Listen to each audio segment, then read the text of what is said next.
Hello students, Rajiv Gurukul में आप लोग का फिर से स्वागत है। स्टूडेंट्स आज बताएंगे जेएसएससी जेई का सेट नंबर 11। सेट नंबर 11 में आपका स्टूडेंट 10 गो प्रॉब्लम है। 10 प्रॉब्लम बेहद इंपॉर्टेंट है। ये प्रॉब्लम से आपका एग्जाम हॉल में आने की संभावना बहुत ज़्यादा है। यहाँ पर देखेंगे कि इस तरह का प्रॉब्लम यदि आपका एग्जाम हॉल में आए तो आप किस कॉन्सेप्ट से इस प्रॉब्लम को सॉल्विंग करोगे। आपको कॉन्सेप्ट के साथ साथ इसका सॉल्यूशन बताएंगे। स्टूडेंट 10 गो प्रॉब्लम है, 10 प्रॉब्लम का 10 गो कॉन्सेप्ट है। कुछ स्ट्रेट फॉरवर्ड क्वेश्चन है, उसको आंसर को क्या करना आपको याद रखना है। चलो स्टूडेंट पहला प्रॉब्लम लेते हैं। पहला प्रॉब्लम ट्रांसफार्मर का है।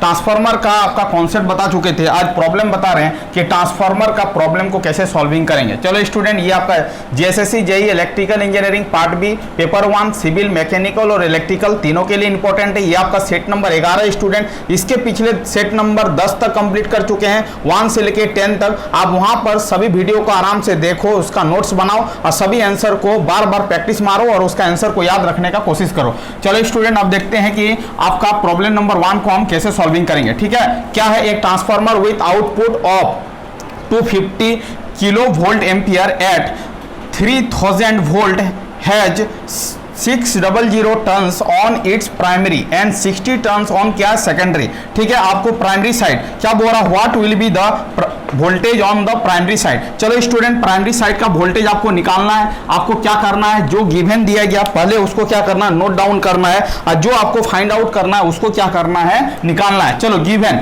यहाँ पर जो गिवन है स्टूडेंट पहले हम लोग लिखते हैं कि गिवन क्या क्या है, गिवन क्या क्या है। चलो स्टूडेंट यहाँ पर देखो है जे 600 turns on its primary. Primary turns कितना है, तो हम लिखेंगे एनपी। एनपी का मतलब प्राइमरी टन्स। प्राइमरी टन्स कितना है, 600 है। चलो ठीक है, अब देखो सेकेंडरी टन 60 गो क्या है आपका सेकेंडरी टन्स है, मतलब एनएस। एनएस का वैल्यू क्या हो जाएगा, 60 गो हो जाएगा। ठीक है, चलो अब देखो, अब समझने का कोशिश, voltage on the primary side. Voltage on the primary side, E मतलब वोल्टेज और पी मतलब क्या, प्राइमरी साइड। इसको क्या करना, कैलकुलेट करना, मेरे को पता नहीं है। चलो अब देखो द आउटपुट इतना केवीए का है एट 330 वो आपका वोल्ट है। इसका मतलब सेकेंडरी साइड का जो वोल्टेज है स्टूडेंट वो आपका क्या दिया गया है, वो आपका दिया गया 3000 क्या दिया गया, 3000 क्या दिया गया, वोल्ट दिया गया। ठीक है, चलो आपको क्या निकालना है, प्राइमरी साइड का वोल्टेज निकालना। स्टूडेंट आपको एक इक्वेशन बताए थे, क्या इक्वेशन बताए थे, हम बताए थे ईपी बटा ईएस। ईपी बटा ईएस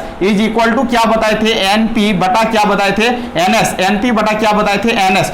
अब देखो ये आपका फॉर्मूला आपका बेहद इंपॉर्टेंट है, इसको आपको क्या करना होगा, याद रखना होगा। ईपी बटा ES primary voltage dividing by secondary is equal to क्या हो जाएगा आपका प्राइमरी टर्न्स डिवाइडिंग बाय क्या हो जाएगा, सेकेंडरी टर्न। क्या हो जाएगा, प्राइमरी टर्न्स डिवाइडिंग बाय क्या हो जाएगा, सेकेंडरी टर्न। चलो आप देखो ईपी का वैल्यू क्या दिया गया पता नहीं है, ईपी को हमको निकालना है। ईएस, ईएस का वैल्यू कितना दिया गया है आपको, ईएस का जो वैल्यू दिया गया स्टूडेंट वो आपका कितना दिया गया, ईएस का वैल्यू जो दिया गया वो आपका 3000 वोल्ट दिया गया। क्या दिया गया, 3000 वोल्ट दिया गया। ठीक है, अब 3000 यहां पर लिखेंगे और आपका प्राइमरी साइड का जो आपका टर्न्स दिया गया वो आपका 600 दिया गया और सेकेंडरी साइड का जो टर्न्स है वो आपका क्या है, 60 है। ठीक है, अब इस प्रॉब्लम को सॉल्व करते हैं स्टूडेंट। देखो ये आपका ये कैंसिल हो गया, कितना बार में जाएगा, 10 बार में जाएगा। इसको क्रॉस मल्टीप्लीकेशन करेंगे तो 3 1 2 3 और क्या होगा, 4 जीरो होगा। इसका मतलब प्राइमरी साइड का जो वोल्टेज होगा वो क्या होगा, 3 लिख के 4 गो जीरो होगा, 3 लिख के क्या होगा, 4 गो जीरो होगा। इसका मतलब ये आपका क्या हो जाएगा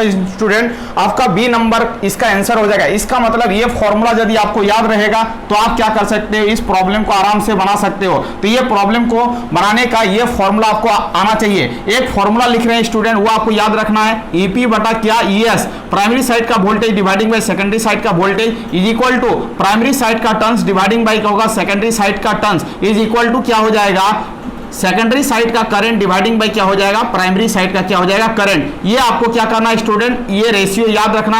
यदि ये रेशियो याद कर पाते हो तो यहां से आपको प्रॉब्लम देखने को मिलेगा।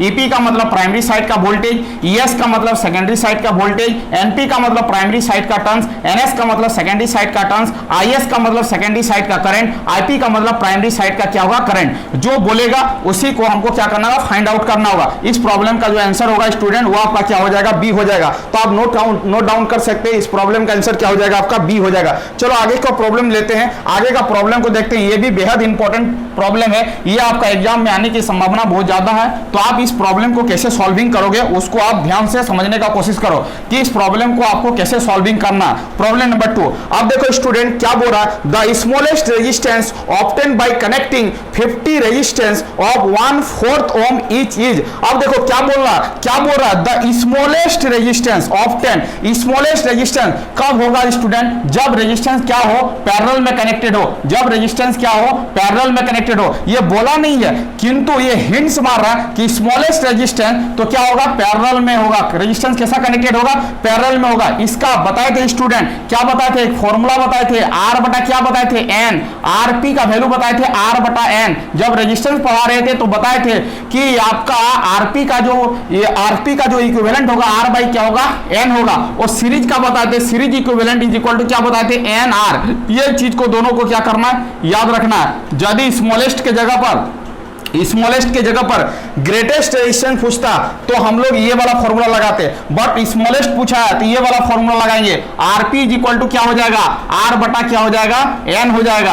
आर होगा रेजिस्टेंस, एन होगा नंबर ऑफ रेजिस्टेंस। अब देखो स्टूडेंट, अब देखो ईच रेजिस्टेंस का वैल्यू कितना है, देखो तो 1/4 ओम ईच रेजिस्टेंस। अब देखो ईच रेजिस्टेंस 1/4 है और आपका इस तरह का रेजिस्टेंस कितना कनेक्टेड है, कनेक्टिंग कितना है, 50 रेजिस्टेंस। तो एन का वैल्यू कितना हो जाएगा, 50, एन का वैल्यू क्या हो जाएगा, 50, और ईच रेजिस्टेंस का वैल्यू कितना हो जाएगा, 1/4 ओम, 1/4 ओम। इसको सॉल्व करेंगे स्टूडेंट, 1/4 नीचे आ जाएगा, इसको लिखेंगे तो 1 बटा क्या हो जाएगा, 50। इसका मतलब इसको सॉल्व करेंगे स्टूडेंट तो क्या हो जाएगा आपका 200 ओम आ जाएगा। इसका मतलब स्मॉलेस्ट रेजिस्टेंस का जो वैल्यू होगा वो क्या हो जाएगा आपका 1/200 ओम, 1 बटा क्या हो जाएगा 200 ओम। यदि स्मॉलेस्ट के जगह पर ग्रेटेस्ट दिया जाता तो इसका हो जाता आंसर ये होता RS is equal to N गुना क्या होता, R होता। ठीक है, अब देखो एन नंबर ऑफ रेजिस्टेंस कितना है, 50 गो है, तो यहां पर लिखते 50 और आपका स्टूडेंट एक रेजिस्टेंस का वैल्यू कितना 1 बटा क्या हो जाएगा 4। इसको सॉल्व कर लेते स्टूडेंट, 2 से काटते, 2 दूनी 4 होगा, ये 25 दूनी कितना होता 50, 25 बटा कितना होता 2। इसका मतलब इसको भाग देते तो क्या होता 12 पॉइंट क्या हो जाता 5 ओम आ जाता। इसका मतलब ग्रेटेस्ट रेजिस्टेंस का वैल्यू होता 12.5। बट आपसे ग्रेटेस्ट नहीं पूछा है, आपसे क्या पूछा है, आपसे ग्रेटेस्ट नहीं पूछा है। देखो यदि ग्रेटेस्ट पूछता तो आपका आंसर क्या हो जाता 25/4। इसको कैंसिल करते तो 50/4 होता, इसको कैंसिल करते तो 25 बटा क्या होता 2 होता। आंसर क्या हो जाता ए हो जाता। कब, जब आपका ग्रेटेस्ट पूछता तब। बट ये आपका क्या पूछा स्मॉलेस्ट के लिए आंसर क्या हो जाएगा स्टूडेंट, आपका आंसर हो जाएगा 1/200, 1 बटा क्या हो जाएगा 200। तो ये कॉन्सेप्ट आपको आना चाहिए, तभी जाके इस प्रॉब्लम को क्या कर सकते हो, सॉल्व कर सकते हो। ये आपका क्या है, प्रॉब्लम नंबर 2 का क्या है, सॉल्यूशन है। तो ये फॉर्मूला को याद रखना है, ये फॉर्मूला को याद रखना है। जब स्मॉलेस्ट पूछेगा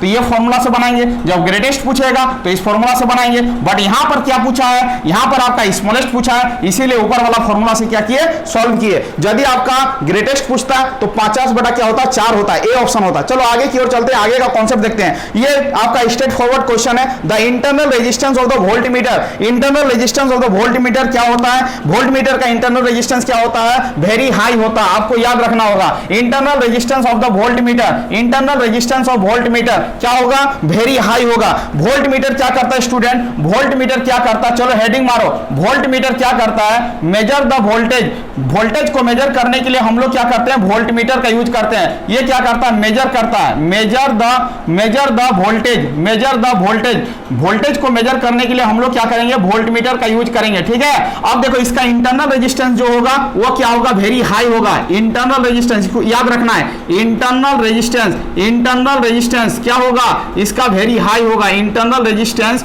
internal resistance very, internal resistance is very high. क्या होगा, इसका इंटरनल रेजिस्टेंस वेरी हाई होगा। आपको क्या करना है, इसको याद रखना है, इसका इंटरनल रेजिस्टेंस वेरी हाई होता है। वोल्टमीटर क्या करता है, वोल्टेज को मेजर करता है, तो इसका इंटरनल रेजिस्टेंस क्या होगा स्टूडेंट, वेरी हाई होगा। इसको याद रखना है। ठीक है, यदि आपका पूछता आमीटर, वोल्टमीटर के जगह पर पूछता आमीटर, आमीटर, वोल्टमीटर के जगह पर क्या पूछता आमीटर। ठीक है, आमीटर, आमीटर क्या करता, measure the current, measure the क्या करता, measure the current, measure the current. Ammeter क्या करता, मेजर करता, क्या मेजर करता है, करंट को मेजर करता है। इसका इंटरनल रेजिस्टेंस क्या होता, यदि पूछता तो इसका इंटरनल रेजिस्टेंस क्या होता, इसका इंटरनल रेजिस्टेंस होता आपका स्टूडेंट 0 होता। आपको याद रखना है ये इंटरनल रेजिस्टेंस इज क्या होता, वेरी लो, या तो क्या होता 0 होता। इंटरनल रेजिस्टेंस क्या होता 0 होता, और ये आपका क्या होता 0 होता, या तो क्या होता ये आपका आइडियल केस में 0 होगा, या तो प्रैक्टिकल केस में क्या होगा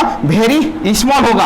क्या होगा वेरी स्मॉल होगा, आपको याद रखना है, ठीक है। ये आपका आइडियल केस में क्या होता वेरी हाई, या तो आइडियल केस में क्या होता इन्फिनिटी होता। बट एक्यूरेट पीरियड होगा आपका, एक्यूरेट आंसर होगा वेरी हाई, वेरी हाई। तो इसका मतलब है इसका क्या हो जाएगा वेरी हाई हो जाएगा, ठीक है। आमीटर का इंटरनल रेजिस्टेंस 0 होगा और आपका वोल्टमीटर का इंटरनल रेजिस्टेंस क्या होगा वेरी हाई होगा। ये आपको क्या करना याद रखना, वोल्टमीटर वोल्टेज को मेजर करता है, आमीटर क्या करता है करंट को मेजर करता है। इसका आंसर क्या हो जाएगा 3 का C। चलो स्टूडेंट आगे की ओर सोचते हैं, आगे का प्रॉब्लम देखते हैं, बेहद इंपॉर्टेंट है, आपको समझना है कि आगे का आंसर क्या होगा। Problem number 4, energy meter. जो घरों में जो आपका एनर्जी मीटर लगा हुआ रहता है, जिससे हम लोग बिजली का बिल को क्या करते हैं मेजर करते हैं, तो एनर्जी मीटर जो है वो किस तरह का इंस्ट्रूमेंट है। तो आपको बोलना है कि जो एनर्जी मीटर जो आपका घरों में जो मीटर रहता है उसी को बोलते हैं एनर्जी मीटर। वह एनर्जी मीटर किस तरह का इंस्ट्रूमेंट है, तो आपको बोलना है इंटीग्रेटिंग